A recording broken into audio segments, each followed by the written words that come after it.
nesse sentido, a expectativa que você tem com uma lei geral de proteção de dados pessoais é que ela não seja capenga nem para um lado nem para o outro. Você pode até criticar isso do jeito que ela está formatada hoje na atual redação do 5276. Mas a ideia, quando você cria essa lei geral, é que ela não tenha assimetria de regulação para o setor privado e para o setor público.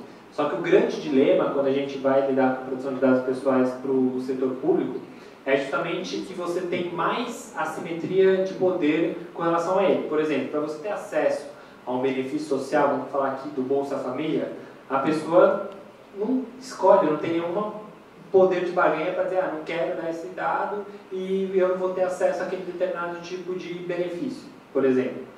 Então, quando você vai trabalhar com a dinâmica de proteção de dados pessoais para o setor público especificamente, você é mais rígido com relação, por exemplo, a questões de transparência e você ser mais rigoroso com relação ao princípio da finalidade. Então, se é concedido um dado para um determinado tipo de benefício social, que ele seja ali utilizado tão somente para aquele propósito e não para ele ser reutilizado para outras finalidades que fujam, inclusive, à minha legítima expectativa de privacidade. Por exemplo, quando a gente vai analisar esses programas sociais, tem inclusive decretos falando do tratamento de dados no Bolsa Família, decretos falando daquele outro programa de educação, e assim por diante. Então você pensa nessa dinâmica mais própria para o setor público, baseado sempre num dueto aí de transparência, minimização da coleta de dados, sempre atrelada a uma finalidade específica. Você trabalha melhor com isso. E aí, só fazendo até um resgate histórico, por que a pergunta é boa? Porque proteção de dados pessoais, ela nasceu justamente nesse contexto pós-Segunda Guerra Mundial, assim, do Estado welfarista, né, do Estado de bem-estar social, querendo implementar políticas públicas de inclusão e de assistência. Então, quando a gente pensa, quando que o Estado ficou bastante interessado nas formações pessoais? Naquela época do censo, né? Quando começou a bater na porta dos cidadãos, dizendo, quantas pessoas tem na sua família, qual é mais ou menos a renda, para você planejar o crescimento do Estado. Foi nessa época que surgiu o lead case na Corte Suprema Alemã, falando que um determinado tipo de lei do censo alemã era inconstitucional porque ela simplesmente quebrava com essa lógica de você estar atrelado a uma determinada finalidade, a um determinado propósito, ele poder meio que ter um cheque em branco para utilizar essas informações. Então você consegue trabalhar mais ou menos nessa chave e que aí seria o principal ponto com relação à proteção de dados pessoais para o setor público. Tem esses casos que são problemáticos, mas eu acho que também não é tudo ou nada. Eu acho que tem casos que o poder público vai fazer bom uso desses dados. Eu acho que tem casos em que cidades inteligentes vão ser distribuídas para serem cidadãos inteligentes também. Então, você fazer um bom uso correto desses dados, ter um sistema de governança desses dados, gestão desses dados, eu acho que traz eficiência e, de fato, você soma com o cidadão. Aí, eu acho que é uma questão, assim, olhando para o cenário brasileiro, acho que é uma questão de você primeiro ter uma cultura dentro da máquina pública, que eu acho que isso, como você pontuou, é realmente necessário. E aí, por exemplo, como que a Lavitz está olhando para isso? A gente tem um projeto de cidades inteligentes. Uma das questões que a gente está olhando são casos bem-sucedidos de cidades que construíram uma massa crítica dentro da máquina pública, da administração pública, com relação à gestão desses dados. Um dos casos que a gente achou bastante ilustrativo é o caso de Seattle. Em Seattle, apesar de eles não terem uma lei municipal lá, enfim, tem todo o ordenamento jurídico próprio lá americano, eles criaram como se fosse um decálogo de boas práticas de privacidade, e você tem um conselho municipal para orientar, inclusive, o formulador e a máquina pública com relação ao uso desses dados. Então, você tem ali um certo tipo de check and balance, assim, freios e contrapesos pensado dentro desse sistema geral de governança. Então, acho que o que dá para fazer é olhar para experiências boas e ver como que isso consegue ser replicado, ajustado e modulado para o Brasil. Mas eu acho que não é tudo ou nada, entende? Eu acho que, assim, cada vez mais o setor público vai ser dependente da coleta e tratamento desses dados. O que nos resta é fazer os tipos de calibrações necessárias para que não haja abusos e não haja a desproteção desses dados, entende? Acho que mais ou menos essa é a lógica que a gente consegue caminhar. O que eu percebo em relação a boa parte das pessoas que ainda estão desenvolvendo sistemas, aplicativos e formulando o seu negócio é justamente quais dados eu preciso.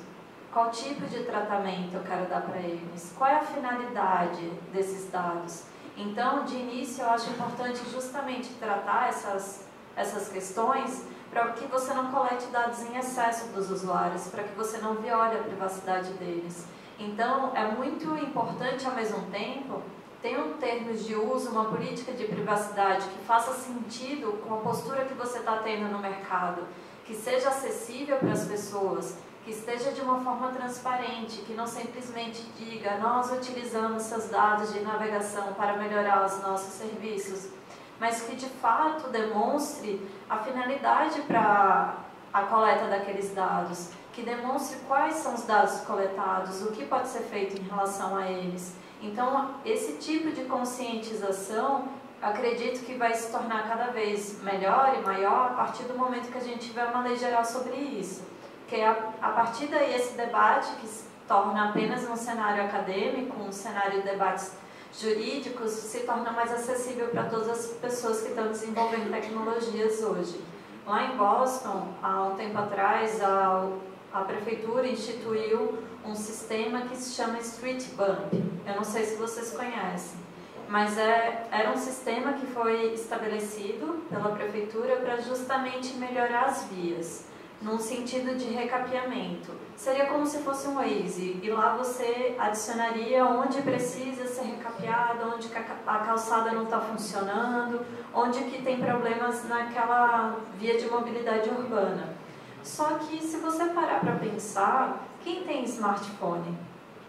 Todos os cidadãos do mundo têm smartphone? Todos os moradores de Boston têm smartphone? Não.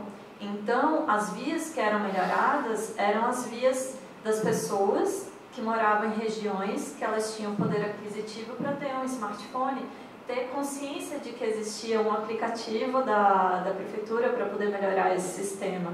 Então, é algo que você verifica que mesmo quando existem situações em que o poder público pede um feedback, uma colaboração do cidadão, existe ainda essa dificuldade devido à falta de acesso à internet. A CETIC, que é um braço também do NIC, lá no CGI, Comitê Gestor da Internet, eles têm um trabalho muito legal que se chama TIC Domicílios. Está público, é aberto, é só acessar o site da cetic.br. E eles falam justamente sobre a quantidade de milhões de brasileiros que ainda não têm acesso à internet.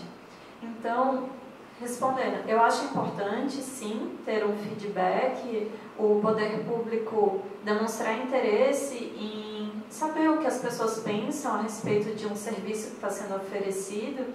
Parece um pouco uberização do poder público, mas, ao mesmo tempo, a gente tem que pensar que, mesmo existindo políticas onde as pessoas possam avaliar esses sistemas, é necessário também pensar em inclusão, é necessário pensar em inclusão digital. E além de inclusão digital, ensinar as pessoas a utilizarem essas ferramentas, pensar também em educação digital. Então, será que o poder público está fornecendo pontos onde as pessoas possam ter acesso à internet de graça? Será que nesses pontos as pessoas também são orientadas em como utilizar? Será que basta na biblioteca ter um computador que qualquer um pode acessar? Para todos os cidadãos acessar? O Estado, cada vez mais, ele vai necessitar criar políticas públicas que vão ser personalizadas, digamos assim, para o cidadão, vão ser mais direcionadas, e para isso ele vai precisar de mais dados pessoais, ele vai coletar mais dados para extrair mais informação e deixar o seu serviço mais eficiente, mais inteligente. Como que você consegue conciliar isso? Uma das coisas que você pode dar o primeiro passo é você criar justamente legislações.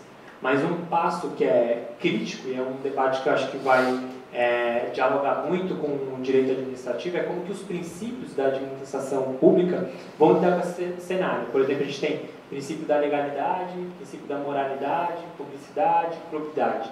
Quando você tem, por exemplo, e aí é uma questão que eu levanto aqui, o próprio Estado utilizando os dados, ou possivelmente utilizando os dados do seu cidadão para, digamos assim, monetizar ou dar contraprestação para uma parceria público-privada, o quanto que isso se tensiona com princípios da moralidade, publicidade e probidade administrativa, porque às vezes nem sequer tem medidas de transparência para deixar isso claro.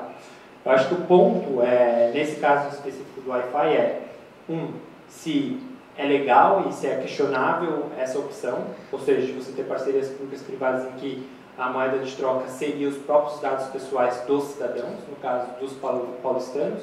2, se vai haver no final do dia, no saldo geral, escolhas para esses cidadãos que vão fazer uso desse tipo de conexão, para eles poderem dizer, não, eu não quero que o meu dado seja a moeda de troca aqui nesse caso. Porque senão, o que você vai acontecer é reforçar práticas discriminatórias, que foi aquilo como eu disse. Quem vai fazer uso dessa conexão fornecida de política de inclusão digital? São justamente aquelas pessoas que são menos favorecidas. E aí você cria um cenário em que, então, só as classes sociais mais abastadas, ou seja, que eventualmente nesse caso em específico, poderiam pagar pela sua conexão, teriam um controle, um melhor controle sobre os seus dados. E aí é uma das questões que eu levanto, até pegando um artigo muito antigo, que é o risco da privacidade se tornar um artigo de luxo. Nesse caso, acho que ilustra bem isso. Não sei se... Era isso mesmo, obrigada. E isso é uma questão, assim, digamos assim, uma historiografia muito curta da própria gestão. Quando você teve toda aquela comoção social de que essa gestão em específico havia anunciado que iria vender a base de dados do bilhete único para você ganhar mais receitas para o Estado, isso coloca mais uma vez em questão essa questão de moralidade, probidade, enfim, e dando um passo a mais, que foi aquela ideia que eu trabalhei com o princípio da finalidade, enfim. Os cidadãos paulistanos, ao fazerem uso do sistema de bilhete único do transporte público, eles fazem para um contexto específico, ou seja, de mobilidade urbana. Então, nada seria adequado, por exemplo, que o próprio município ou o Estado fizessem uso desses dados para melhorar a mobilidade urbana.